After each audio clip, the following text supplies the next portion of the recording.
Transformada, porque outrora andávamos na loucura loucura, andávamos na mentira e agora nós andamos na verdade, que é Jesus Cristo. Então, o que o Senhor quer é que confiemos nele, andemos nele, colocamos à disposição da sua palavra, porque a vontade dele é isso que vivemos por fé. Deus abençoe, eu agradeço a oportunidade em nome de Jesus. Capítulo 6, versículo 35.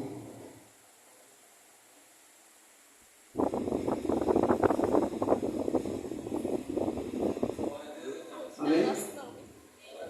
Isso. Declarou depois Jesus: Eu sou o pão da vida. O que vem a mim jamais terá fome, e o que crê em mim jamais terá sede. Somente a fé. Jesus estava pregando para essa multidão, e aquela multidão começou a falar sobre um assunto interessante. Falou que Moisés fez cair pão do céu, no caso de maná.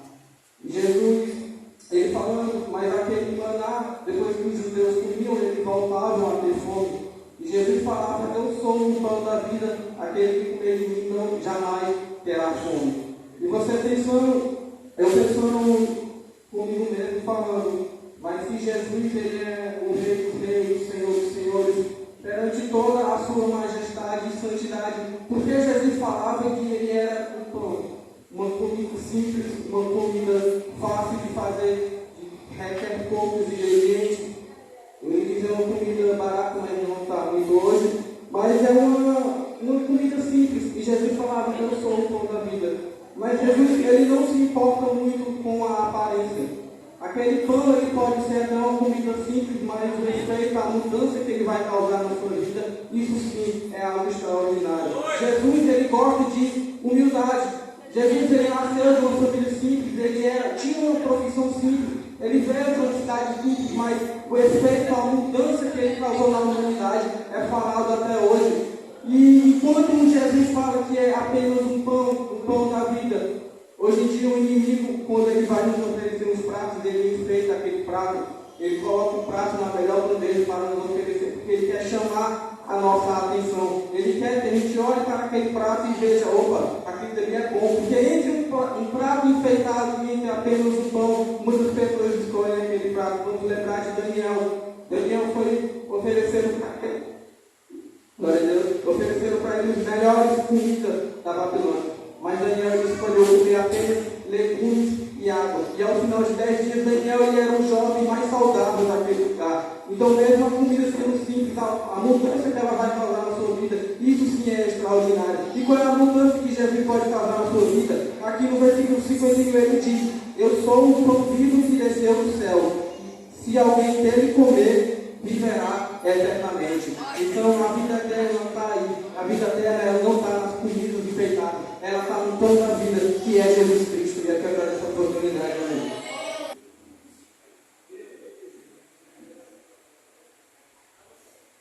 Cumprimentamos a Maria Igreja Papai do Senhor. Amém. Queremos louvar a Deus comigo com o título escuro.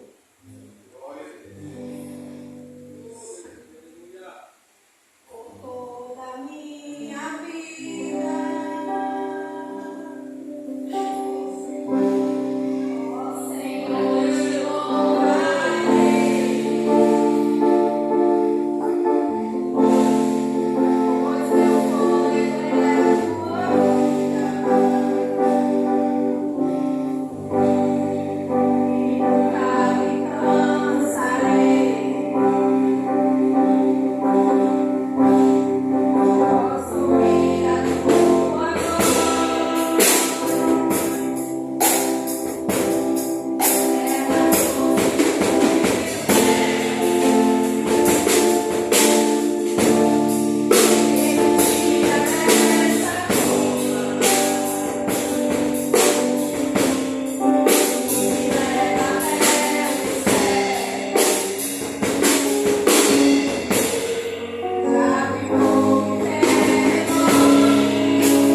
ver vocês, né? Rever vocês, aos líderes, meninos, ali começando pelo Edson, grande servo de Deus.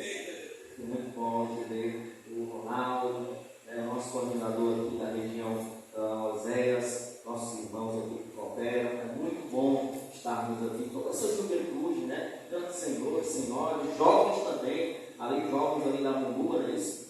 Glória a Deus, jovens aqui da casa, né? Então é muito bom estarmos todos reunidos. E dizer, pessoal, que amanhã, se assim o Senhor permitir, é o culto geral da juventude da UMADEC, União da Mocidade da Assembleia de Deus de Calcaia. Então, todo o ministério, né, todos os jovens, moços, rapazes, senhores e senhoras que queiram estar lá, sintam aí convocados para lá estarem louvando e bendizendo o nome do Senhor. É a região, nosso coordenador Oséias, que estará à frente da programação, mas o culto é realizado por todos nós e será uma bênção.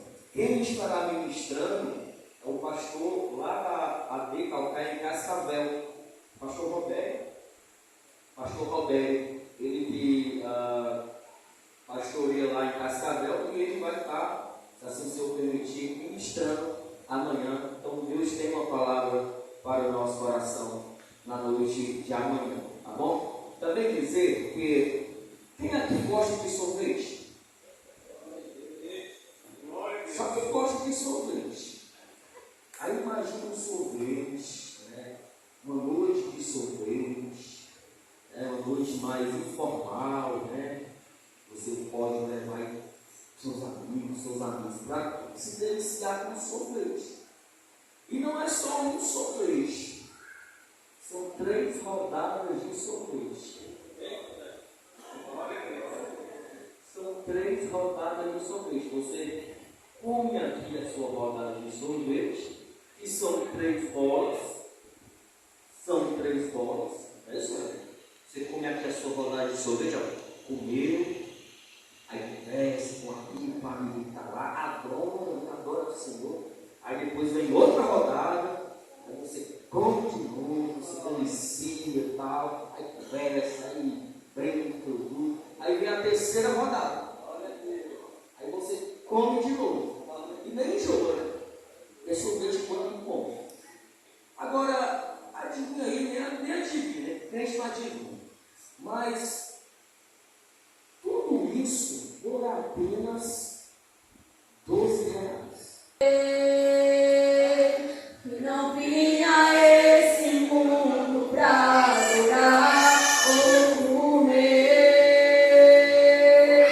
Os leões estão rugindo sem parar. O meu louvor incomodou a todos que são contra ti.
que eles não se adequem às ideologias da época.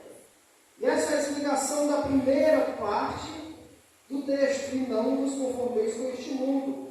Era um contexto ao qual ideologias mundanas, ideologias que não provinham de Deus, que não vinham de Deus, estavam tomando conta daquela região, daquela área. E Paulo exorta os cristãos para que eles não se adequem àquelas ideologias, para que eles não tomem partido daquelas ideologias, para que eles não se adequem ao mundo, para que eles não se conformem com o mundo. E é uma realidade que serve para os nossos dias.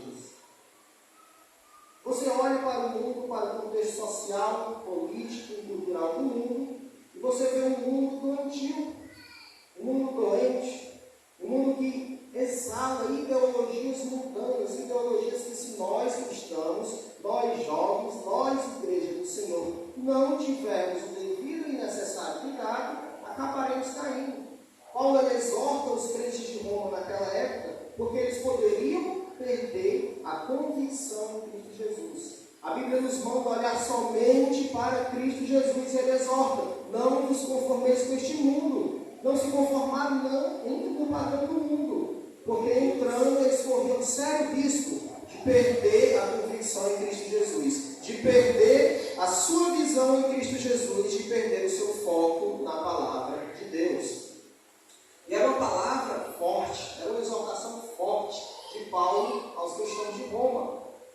E se era forte naquela época, com certeza nossos dias também é. Se nós lermos Mateus capítulo 24, Jesus vai falar acerca do fim dos tempos. Ele fala, ele diz que haverá falsos cristos. Mateus capítulo 24, versículo de número 5. Haverá guerras, Mateus 24 e 6. No 7 ele fala, contendas e desastres naturais. Ou seja, nós estamos em uma situação, em um tempo, a qual as ideologias e a qual o fim dos tempos se aproxima cada vez mais.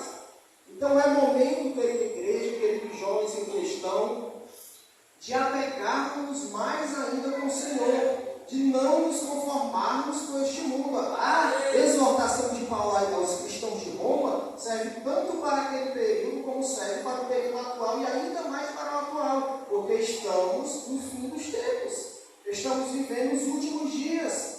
Você abre o seu WhatsApp, você abre o seu Facebook, Instagram, qualquer rede social que você use, e você é bombardeado por ideologias mundanas, ideologias em prol da destruição da família, ideologias em prol da destruição da vida cristã, ideologias em prol da destruição das nossas crianças, da infantilidade das nossas crianças.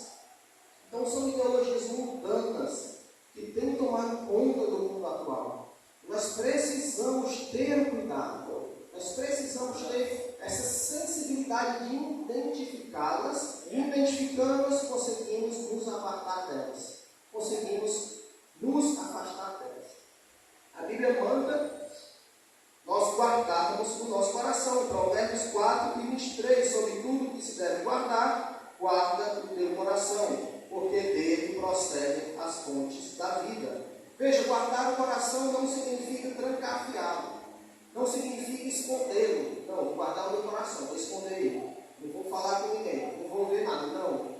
Mas guardar o seu coração significa ter a sensibilidade de entender que você precisa filtrar aquilo que você vê, aquilo que você lê, aquilo que você escuta, para que quando você for ouvir, ler, escutar algo, você possa escutar aquilo que edifique, aquilo que vai servir como escudo. A palavra de Deus é escudo contra essas ideologias que nós temos visto aí fora. Então a palavra de Deus é clara. Nós devemos guardar os nossos corações, porque dele procedem as saídas da nossa vida. E esse texto, para melhor entendimento, ele pode ser dividido em 3 partes. A primeira, como é bem explícita, e não nos conformeis com este século. A segunda, mais transformai-vos pela renovação da nossa mente. E a terceira, para que experimenteis qual seja a boa, agradável e perfeita vontade de Deus. E para que fique uma explanação mais fácil, para que fique uma explanação mais didática, eu resolvi explicar ponto por ponto, para passar para vocês, para que possamos aprender e possamos aplicar. Nós já vimos a primeira parte E a segunda parte, mas transformai-vos pela renovação da vossa mente. E o que isso significa? Veja, Paulo, na primeira parte do texto, ele fala, não vos conformeis com este mundo. Logo após ele fala, mas transformai-vos pela renovação da vossa mente. Nós conseguimos ver um claro contraste entre as duas partes, entre as duas frases. Uma clara ideia de oposição que Paulo propõe à primeira parte. Ele manda a gente não se adequar ao mundo e em seguida dar uma solução. Nós devemos nos transformar pela renovação da nossa mente. E essa é a exortação de Paulo. Não se adeque ao mundo. Não fique igual ao mundo.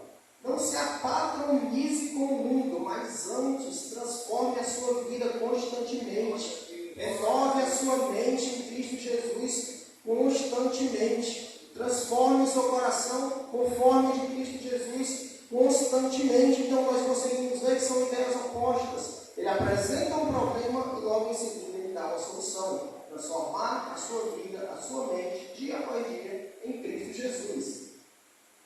A palavra transformai-vos traduz o verbo grego metamorfo. Metamorfo, traduzido para o português, significa metamorfose.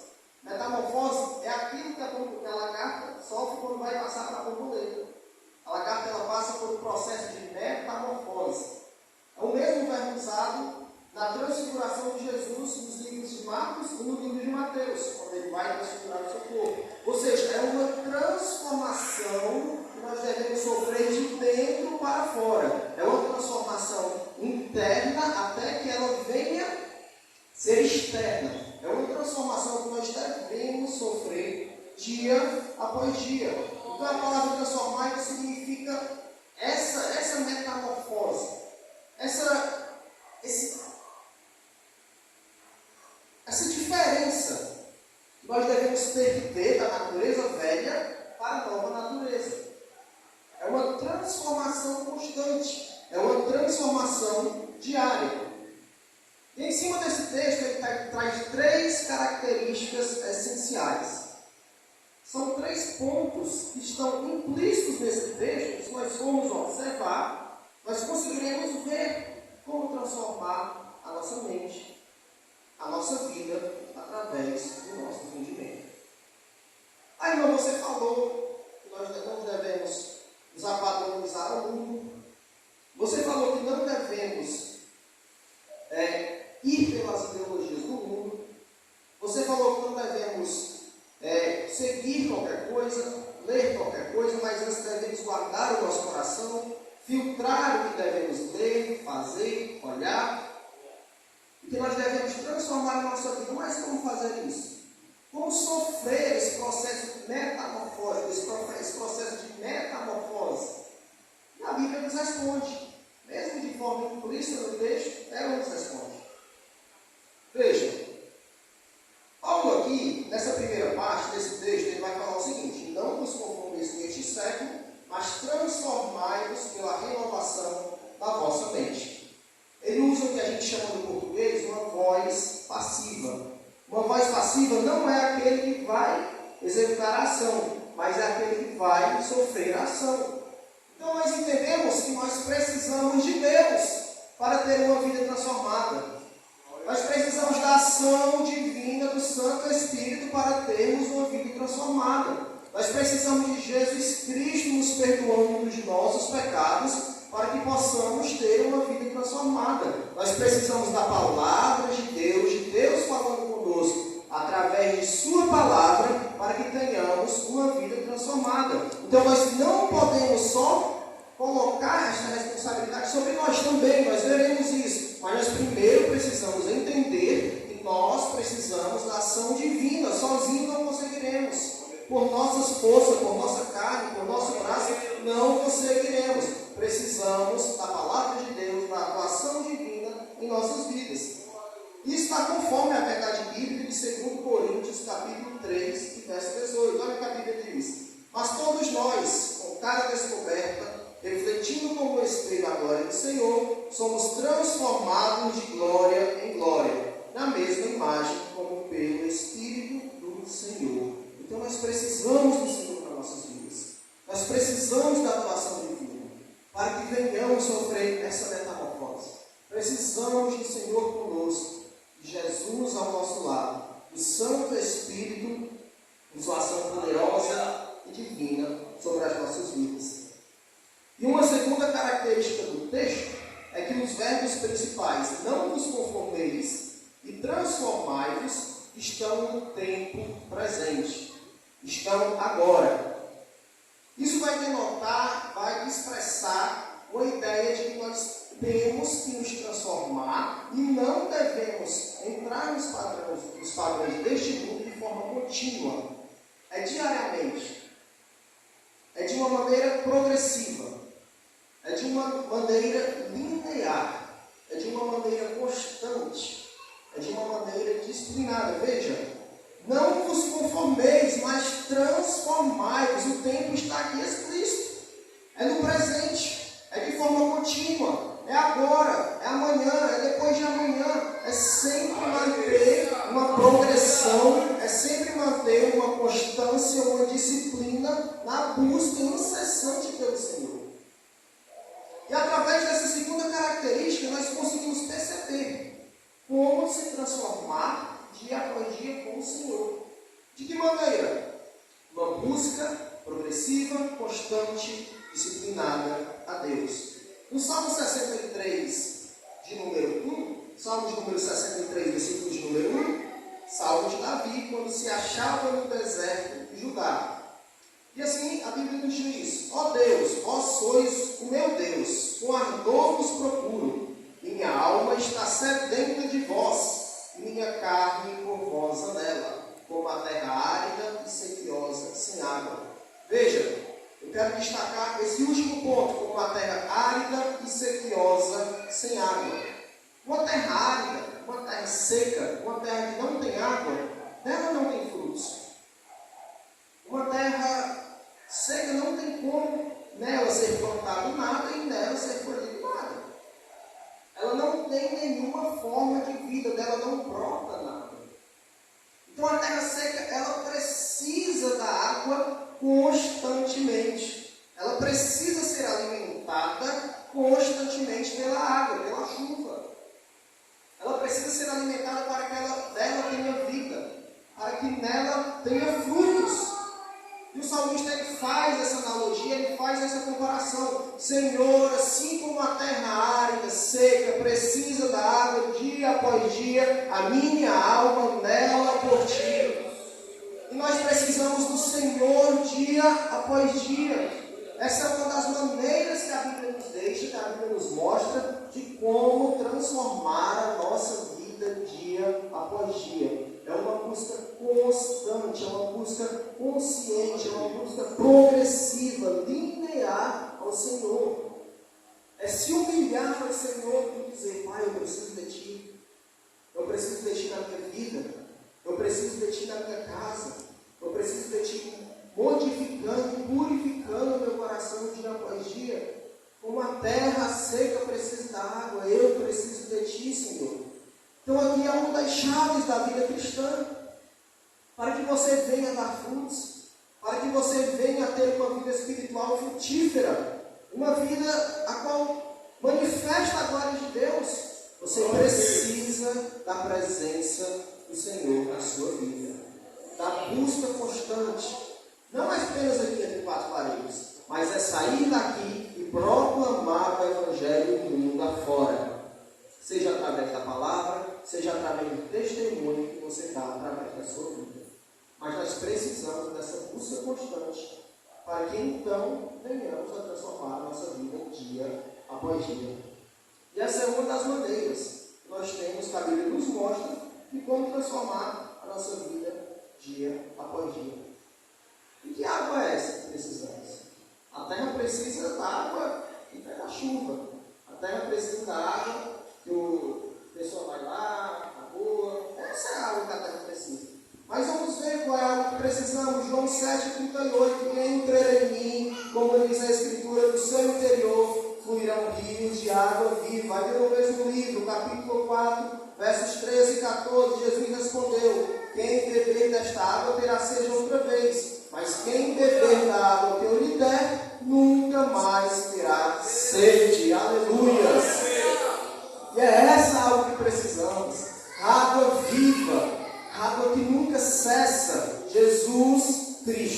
uma busca constante, uma busca linear, uma busca progressiva dia após dia a Jesus Cristo, nosso Senhor e nosso Salvador. E outra característica do texto, além das quais já citamos, é que o texto ele está no verbo, ele denota verbos imperativos. Veja, não vos conformeis, nós vemos aqui uma clara ordenança de Paulo, mas transformai-vos, outra clara ordenança de Paulo. O verbo imperativo ele expressa isso, uma ordenança, uma ordem. E é exatamente o que Paulo faz aqui aos cristãos de Roma, ele denota uma ordem. Não se apadroem, não fiquem no padrão do mundo, mas transformem-se a uma ordem de Paulo aos cristãos de Roma. E através disso nós conseguimos entender que apesar de um dos pilares da nossa transformação ser Deus em nossas vidas, ser o Espírito Santo em nossas vidas, ser a busca contínua, progressiva e constante a Deus, ao Espírito Santo e a Jesus Cristo, nós conseguimos entender também através destes verbos do modo imperativo que nós temos que ter a nossa responsabilidade. Sim, Deus quer transformar a sua vida. Deus quer transformar a vida de cada um que aqui está, quer continuar abençoando, quer continuar fazendo, dar frutos nas suas vidas. Mas precisamos entender a nossa responsabilidade, a nossa parte, a nossa ação em todo esse contexto. E a partir disso nós temos a nossa responsabilidade de como transformar a nossa vida, de como ser mudado dia após dia pelo Senhor. E uma das maneiras que nós temos é lendo a palavra de Deus. Então vamos lá, você quer transformar a sua vida, você precisa primeiro entender que você precisa de Deus. Que você não é autônomo, você não é sozinho nesse processo, mas você precisa do Senhor. E além de entender isso, você precisa entender que através disso você precisa buscar constantemente ao Senhor. Uma busca constante, contínua e progressiva. São palavras que Deus pôs no coração para a nossa juventude. Uma busca que tem que ser constante, progressiva, disciplina na busca ao Senhor. Nós colocamos disciplina em muitas coisas. Colocamos disciplina no trabalho, no estudo, mas devemos colocar também na busca ao Senhor. É não estar com vontade de orar e orar mesmo assim. É não estar com vontade de ler a palavra e ler a palavra mesmo assim. Senhor, eu estou com tanta fome, mas eu vou fazer aqui um jejum para ter a sensibilidade de entender a palavra de Deus. Então nós precisamos entender isso. Então a segunda maneira que você tem, que nós temos, que a igreja do Senhor tem, que a juventude tem, de transformar a sua vida dia após dia lendo a palavra. Veja bem, olha o que a Bíblia fala acerca da própria Bíblia, acerca da própria palavra. Salmos 119, 9. Como purificará os jovens o seu caminho, observando conforme a tua palavra. Meus irmãos, o mundo está cheio, eivado de ideologias mundanas. Ideologias que, como eu já disse e quero repetir, estão aí para destruir a nossa vida com Cristo. Mas o Senhor nos afirma que nós temos que observar a palavra dele. E só assim nós purificaremos os nossos caminhos. O caminho purificado, ele não é abarrotado, não é cheio, não é eivado de ideologias mundanas, mas é um caminho conforme a vontade do Senhor. Então nós precisamos ler, meditar na palavra de Deus, dia após dia. Outra passagem que também denota a importância da palavra do Senhor na nossa vida. Salmos 18, 30. O caminho de Deus é perfeito. A palavra do Senhor é provada, é um escudo para todos os que nele confiam. Você quer um escudo para a sua vida contra as ideologias mundanas, contra os padrões mundanos? Você quer ser protegido dia após dia? Palavra de Deus, leitura da Bíblia, aplicação da Bíblia. Não há arma melhor, não há armadura melhor para você se defender contra as ideologias do mundo do que a própria palavra de Deus. Nós temos livre acesso a ela, está aqui, está na mão de cada um. Nós podemos ler todos os dias a palavra de Deus. E não só ler, mas precisamos também aplicar a palavra de Deus. A Bíblia nos relata no livro de Tiago que o homem que lê a palavra de Deus, mas não a pratica, como o homem que olha a sua aparência no espelho e logo esquece. Imagina você se arrumar para vir para o culto, ficar bem arrumado, bem vestido, e se olhar no espelho, poxa, estou bonito. E quando você sai da frente do espelho, esquece a sua aparência. Como isso é possível? Eu acredito que isso não é possível. Isso é impossível. E assim é um homem que olha a palavra de Deus, que lê a palavra de Deus, mas não a pratica. Ele logo a esquece, ele lê aqui a palavra de Deus, mas na primeira oportunidade, na primeira tentação, ele cede, ele cai. No primeiro prato que o mundo oferece, ele cede, ele cai.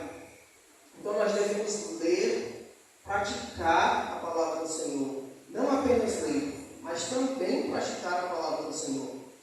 Veja o que a Bíblia nos fala sobre não apenas ler, mas também praticar a palavra do Senhor. Está em Mateus capítulo 7, verso de número 24. Todo aquele, pois, que escuta estas minhas palavras, e não apenas escuta, mas também as pratica, será semelhante a um homem prudente. Então veja, não é só ler, não é só conhecer. Um fato muito interessante é que os ateus, eles conhecem a Bíblia inteira. O ateu, para ele refutar a nossa fé, ou tentar refutar a nossa fé, ele lê a Bíblia inteira, ele conhece toda a Bíblia. Mas de que aplicabilidade tem na vida dele se ele não pratica a palavra? Se ele não ama o próximo como ele mesmo? Se ele não ama a Deus sobre todas as coisas? Então veja a importância de você não só conhecer, mas como você praticar. Como você amar a Deus sobre todas as coisas. Como você ser paciente. Como você buscar os frutos do Espírito. Como você ser manso como Jesus foi. Como você tentar não ficar nos moldes do mundo, mas ficar nos moldes de Cristo Jesus. Não há nenhum exemplo melhor na Bíblia de cristão que nós devemos seguir além de Cristo Jesus. Você quer mesmo ficar como